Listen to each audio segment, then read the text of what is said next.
سلام دوستان، به کانال محمد حرفه خوش اومدید با دومین ویدیوی من در ایام عید. ویدیوی قبلی من یک کلیپ کوتاهی بود که من با هوش مصنوعی به حالت انیمیشنی درست کرده بودم. در این کلیپ میخوام یه آموزش شعبده بازی خفن با پاسور بهتون یاد بدم. اول اجرا میکنیم، بعد آموزش. پس بریم برای اجرا. خب اجرا این تردستی. خب اول دست کارت رو میاریم بالا، نشون بیننده میدیم که هیچ ترتیبی نداره. بعد میتونید بعد از این کار حتی برم بزنه، خود میتونید بدین به خودش بر بزنه، هیچ فرقی نداره و هیچ ترتیبی تو این کار نیست. حالا به بیننده‌مون میگیم هر جا که میخواد بگه استوب. مثلا اون اینجا رو میگه یه کارت، یه کارت از زیر این، یه کارت از روی این. من رو برمیگردونم و کارت ها رو به شما نشون میدم.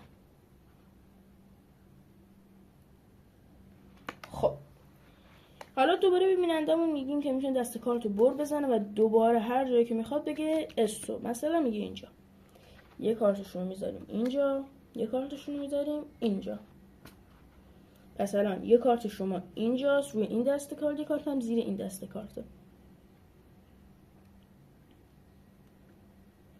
خب حالا من اول یک کات انجام میدم، بعد یه بار شونه ای میزنم،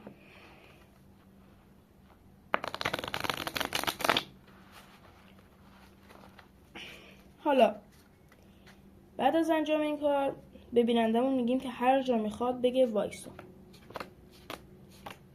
مثلا بیننده میگه اینجا، جوکر قرمز رو میذاریم دست کار میزنیم، فرق نداره میتونه جوکر مشکی هم بذاریم. دوباره هر جا میخواد بیننده میتونه بگه استوب. مثلا میگه اینجا جوکر مشکی دست کارت میزنیم.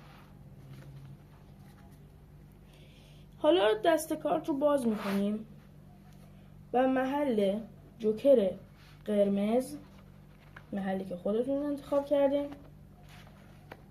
و محل جوکر مشکی بازم محلی که خودتون انتخاب کردیم، یعنی بیننده. خب الان دقیقاً این دوتا جوکر دوتا کارت شما رو برای ما آوردن. بریم برای آموزش این کار خفن. برای آموزش این شعبده بازی خفن به تکنیک خاصی نیاز نداریم، فقط باید به چند تا نکته داخل کارش انجام کارش دقت کنیم. هیچ ترتیب خاصی نداره، میتونید بدید به بیننده بر بزنه و هیچ فرقی نداره این ترتیب. ببخشید این شعبده بازی. بعد حالا میتونید به بیننده بگید هر جا میخواد بگه وایسا. مثلا بیننده‌مون میگه اینجا.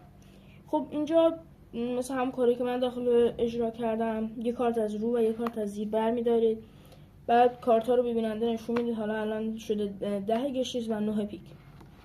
خب بعد مثلا دوباره میتونید بر بزنید، هیچ ترتیبی نداره.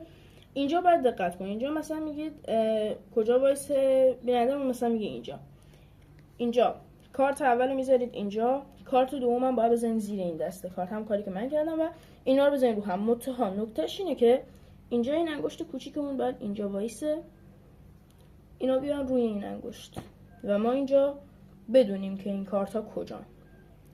بعد حالا اینجا یه کات میکنیم و دقیقاً از نقطه‌ای که اینجا انگشت گرفتیم یه کات میکنیم، اینا رو میذاریم زیر و این دسته رو میذاریم رو.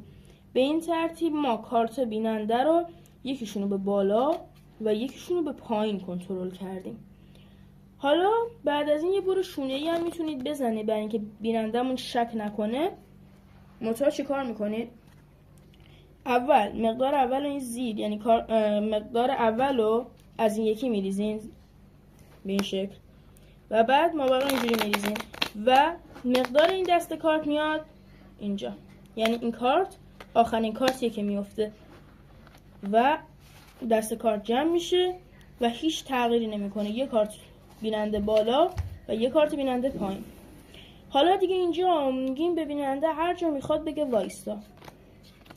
بیننده‌مون حالا میگه اینجا جوکر رو وقتی میذاریم این کارت بیننده رو میذاریم روش و وقتی که دوباره میگیم هر جا میخوای بگو وایسا، جوکر مشکی و بیننده میذاره و ما میذاریم اینجا. به این ترتیب 2 تا کارت بیننده رو گذاشتیم دقیقاً جایی که جوکرامون قرار بزنیم، یعنی این کارت بالا و این کارت پایین.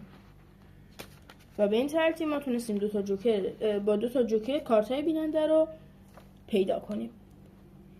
امیدوارم که از این اجرا خوشتون اومده باشه. اگه خوشتون اومده لایک و سابسکرایب یادتون نره تا از کلیپ های بعدی من که میتونه آموزش شعبده بازی باشه، میتونه آموزش های دیگه ای باشه یا حتی میتونه کلیپ های خفنی باشه، تا ویدیوهای بعدی